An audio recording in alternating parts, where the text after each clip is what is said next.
हेमंत सोरेन, धीरज साहू, योगेश अग्रवाल के बीच के तार को तलाशने में जुटी ईडी। कांग्रेस सांसद धीरज साहू को समन 10 को बुलाया। पूर्व मुख्यमंत्री हेमंत सोरेन के दिल्ली आवास पर मिली थी BMW कार कोलकाता कारोबारी योगेश अग्रवाल की कंपनी के नाम पर पंजीकृत। पंजीकरण पर धीरज साहू के आवास का पता। योगेश अग्रवाल के कोलकाता ठिकानों पर ईडी ने की थी छापेमारी। नमस्कार, आजाद सिपाही में आपका स्वागत है। मैं हूं राकेश सिंह। ईडी पूर्व मुख्यमंत्री हेमंत सोरेन और सांसद धीरज साहू के बीच के तार को सुलझाने में जुटी है।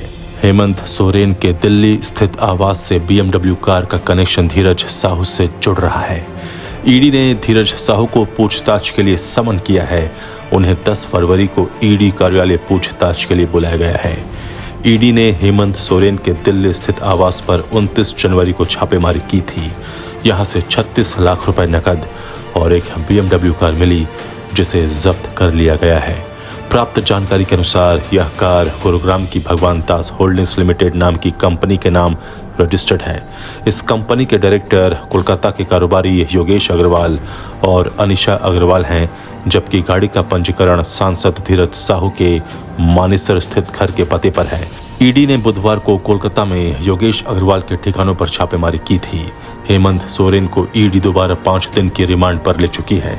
अब धीरज साहू को पूछताछ के लिए समन किया गया है। सूत्रों ने कहा कि ईडी हेमंत सोरेन, धीरज साहू और योगेश अग्रवाल के बीच कथित संबंधों और BMW SUV के संबंध में पूछताछ करना चाहती है।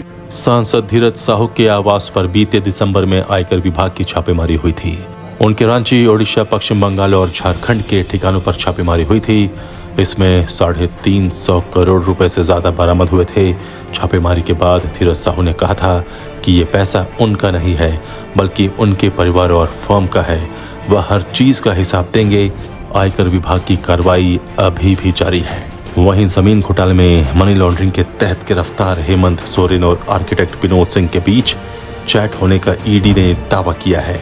जांच एजेंसी ने कोर्ट में हेमंत सोरेन और आर्किटेक्ट विनोद सिंह के बीच 539 पेज के व्हाट्सएप चैट होने की बात कही है। इसके कुछ पेज कोर्ट में भी पेश किए गए हैं। यह चैट ट्रांसफर पोस्टिंग को लेकर लेन देन से संबंधित है। इनमें कई गोपनीय सूचनाएं भी हैं। यही नहीं, इसमें JSSC की प्रतियोगिता परीक्षा में शामिल कई अभ्यर्थियों के एडमिट कार्ड भी शेयर किए गए हैं। ईडी ने अपनी रिमांड पिटीशन में कहा कि जिस मोबाइल से विनोद और हेमंत के बीच चैटिंग हुई, वह मोबाइल पेश करने के लिए कहा था, लेकिन हेमंत सोरेन ने वह मोबाइल ईडी को नहीं दिया। 5 दिन की रिमांड खत्म होने के बाद बुधवार को ईडी ने उन्हें PMLA कोर्ट में पेश किया था, जहां ईडी ने 7 दिन की और रिमांड मांगी। कोर्ट ने 5 दिन की रिमांड मंजूर की। ईडी ने कोर्ट को बताया कि विनोद सिंह ने हेमंत को जो व्हाट्सएप चैट भेजा था, उसमें बिरसा मुंडा जेल होटवार जेल अधीक्षक पद पर नरेंद्र प्रसाद सिंह और सेंट्रल जेल हजारीबाग में अधीक्षक पद पर जितेंद्र कुमार की पोस्टिंग के लिए 75 लाख रुपए का ऑफर दिया गया था।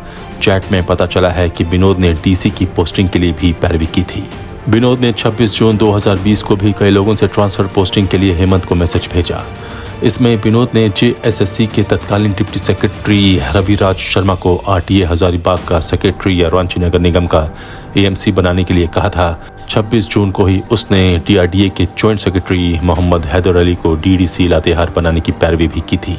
ईडी ने रिमांड पिटीशन में कहा कि पूछताछ के दौरान हेमंत सोरेन के सामने बड़गाई अंचल के राजस्व उप निरीक्षक भानु प्रताप के मोबाइल से मिले 8.46 एकड़ जमीन के साक्ष्य को रखा गया, लेकिन उन्होंने पूछताछ में सहयोग नहीं किया और सही तथ्यों को सामने नहीं लाया। बरियातू के जिस 8.46 एकड़ जमीन पर अवैध तरीके से कब्जे की कोशिश मामले में हेमंत सोरेन को गिरफ्तार किया गया है, उस पर हेमंत का कब्जा था, इसकी पुष्टि हो चुकी है। 20 अप्रैल 2023 को ईडी ने बड़गाई अंचल अधिकारी राजस्व उप निरीक्षक भानु प्रताप, सर्कल अमीन और अन्य की उपस्थिति में उक्त जमीन का सर्वे किया था। सबने ईडी को बताया कि वह जमीन हेमंत सोरेन की है। उस जमीन पर कंक्रीट और पत्थर की चारदीवारी की गई थी। जमीन के केयरटेकर संतोष मुंडा ने भी ईडी को बताया कि जब चारदीवारी बन रही थी तब वह मजदूर था। बाउंड्री के बाद वह चौकीदार बन गया। वह 4 से 5 हजार रुपए प्रति माह वेतन ले रहा था। बाद में यह राशि मिलनी बंद हो गई। उसने बताया कि 2-3 बार हेमंत सोरेन और उनकी पत्नी कल्पना सोरेन उक्त जमीन पर आ चुके हैं। जांच एजेंसी ने कहा कि भानु प्रताप प्रसाद हेमंत सोरेन के साथ मिलकर इस जमीन पर अवैध तरीके से कब्जा करने में सहयोगी था। इसकी पुष्टि उसके मोबाइल फोन से बरामद दस्तावेज से हुई है। बड़गांव की विवादित जमीन से जुड़े मामले में 12 जून 2023 को भानु प्रताप प्रसाद के खिलाफ ईडी ने चार्जशीट दाखिल की थी। हेमंत के दिल्ली स्थित आवास से भानु की चार्जशीट से जुड़े कागजात मिले थे। ईडी ने कोर्ट को बताया कि इससे साबित होता है कि हेमंत सोरेन उक्त जमीन से संबंधित जांच से अवगत थे। आजाद सिपाही में अभी इतना ही। आप हमारे इस YouTube चैनल को जरूर सब्सक्राइब करें। धन्यवाद।